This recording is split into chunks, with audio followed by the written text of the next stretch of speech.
राष्ट्र सर्वप्रथम, राष्ट्र सर्वप्रथम, राष्ट्र सर्वप्रथम, राष्ट्र सर्वप्रथम। राष्ट्र सर्वप्रथम की बात ललित सुमन के साथ कार्यक्रम में नेशनल टीवी चैनल कात्यायनी पर आप सभी राष्ट्रवासियों का स्वागत। कांग्रेस महासचिव प्रियंका गांधी ने आज उत्तर प्रदेश के लखनऊ में महिला घोषणा पत्र को जारी किया। इस घोषणा पत्र को शक्ति विधान का नाम दिया गया है। इस अवसर पर कांग्रेस की वरिष्ठ महिला नेत्रियां व आम जनता उपस्थित रहे। कार्यक्रम में बोलते हुए प्रियंका ने कहा कि दृढ़ निश्चय, सक्षमता और शक्ति महिलाओं के सहज गुण होते हैं और वह चाहती हैं कि यह गुण राजनीति में भी आए। इस अवसर पर उन्होंने प्रदेश की पहली महिला मुख्यमंत्री सुचेता कृपलानी, पहली महिला प्रधानमंत्री इंदिरा गांधी को भी याद किया। आपको बता दें कि उत्तर प्रदेश के आगामी चुनाव में कांग्रेस ने अपनी ओर से 40% महिला उम्मीदवारों को चुनावी रणभूमि में उतरने का मौका दिया है। मेरी आशा है कि ये पहला नहीं होगा और इससे दूसरे राजनीतिक दलों पर भी दबाव होगा कि महिलाओं को और राजनीति में महिला की भागीदारी को एकदम सीरियसली लिया जाए। दृढ़ निश्चय, सक्षमता, शक्ति, ये महिला के सहज गुण होते हैं। इसके साथ साथ करुणा, दया, आशा, साहस, ये सब महिलाएं उनका गुण होता है। हम चाहते हैं कि ये गुण राजनीति में भी प्रकट हों।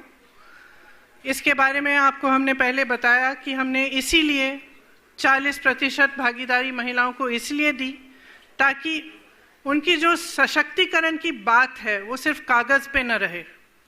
आज तक जो महिलाओं की सशक्तिकरण की बात होती है वो ज़्यादातर पब्लिसिटी और कागज़ों में और चुनाव के समय, इलेक्शन के समय ऊपर आती है, उभरती है। जब महिला राजनीति में पूरी तरह से भागीदार बनेगी तब उसका ट्रांसलेशन सिर्फ पब्लिसिटी, सिर्फ कागजी बातों, सिर्फ ऐलानों से जाकर एक्चुअली ज़मीन पे होगा।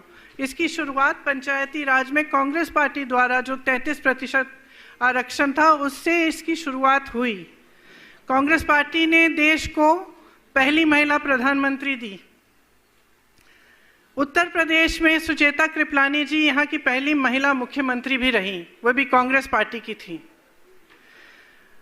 हमारे देश में महिला प्रधानमंत्री तब बनी जब दूसरे विदेश में और पूरे दुनिया भर में बहुत कम महिलाओं की राजनीति में उस स्तर पर भागीदारी होती थी। आज जाकर अमेरिका में एक महिला वाइस प्रेसिडेंट पहली बार बनी है कुछ सालों पहले, और हमारे देश में एक महिला प्रधानमंत्री बहुत समय पहले बनी थी। ये कांग्रेस पार्टी की सोच थी। इसी सोच को आगे लेते हुए, आगे बढ़ाते हुए हमने ये एक महिला घोषणा पत्र बनाया है जिसमें हम ये कहना चाहते हैं कि हम महिलाओं को सचमुच सशक्त बनाना चाहते हैं। महिलाओं को सचमुच सशक्त बनाने के लिए हमें एक ऐसा वातावरण बनाना पड़ेगा जहाँ पे महिलाओं की अभिव्यक्ति बंधनों को तोड़ सके, जो एकदम महिलाओं को अपना पूरा फ्रीडम ऑफ चॉइस मिले, अपनी पूरी भागीदारी मिले राजनीति में, समाज में इस तरह की भागीदारी मिले जिससे उनका अत्याचार बंद हो, उनका शोषण बंद हो। जहाँ जहाँ मैं जाती हूँ, खास तौर से उत्तर प्रदेश में मैंने देखा है कि बहुत शोषण होता है महिलाओं का और वे लड़ रही हैं। ये बात नहीं है, ये महिलाओं की लड़ने की बात ये पहली बार हम नहीं कर रहे हैं, ये आपसे ही उभरी है। और यहाँ पे जो हमने 2 सालों से जो काम मैंने यहाँ किया और मैंने देखा कि जहाँ जहाँ मैं गई वहाँ पे महिलाएं अपने हकों के लिए लड़ रही हैं। खास तौर से जो नौजवान महिला है वो सहना नहीं चाहती है, वो सहने में कोई उसका ग्लोरिफिकेशन नहीं होना चाहिए। वह अपने हक के लिए आज लड़ने को तैयार है और लड़ेगी। उस भावना से हमने ये घोषणा पत्र बनाया है ताकि लड़ने में हम मदद करें, समर्थन दें और महिलाओं को हम पूरी तरह से सशक्त बनाएं।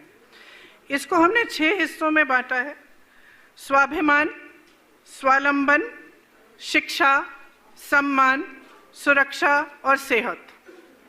स्वावलंबन में हमने महिलाओं के लिए बहुत सारी घोषणाएं की हैं। आपको शायद मालूम होगा कि उत्तर प्रदेश में कामकाजी महिलाओं की भागीदारी अब 9.4% है, 9.4%। हमने इसमें घोषणा पत्र में ये घोषणा की है कि नए सरकारी पदों में आरक्षण प्रावधानों के अनुसार 40% महिलाओं को नियुक्ति होगी। इसका मतलब है कि जो हमने घोषणा की कि हम 20 लाख रोजगार दिलवाएंगे, उसमें से 8 लाख रोजगार महिलाओं के लिए होंगे। 50% तक महिलाओं को नौकरी देने वाले व्यवसायों को कर में छूट और सहायता मिलेगी। मेरा ये विश्वास है कि जब महिला राजनीति में पूरी तरह से भागीदार बनेगी तो ये बदलाव खुद लाएगी। दिन देखिए 8 बजे रात्रि 9 बजे सुबह राष्ट्र सर्वप्रथम की बात ललित सुमन के साथ कात्यायनी टीवी पर।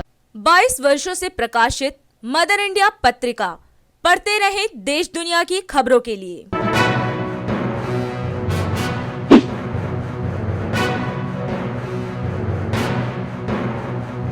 26वें वर्ष में आपके लोकप्रिय समाचार पत्र इंडिया दर्पण का प्रवेश। आप देखते रहे अपने क्षेत्र की खबरें।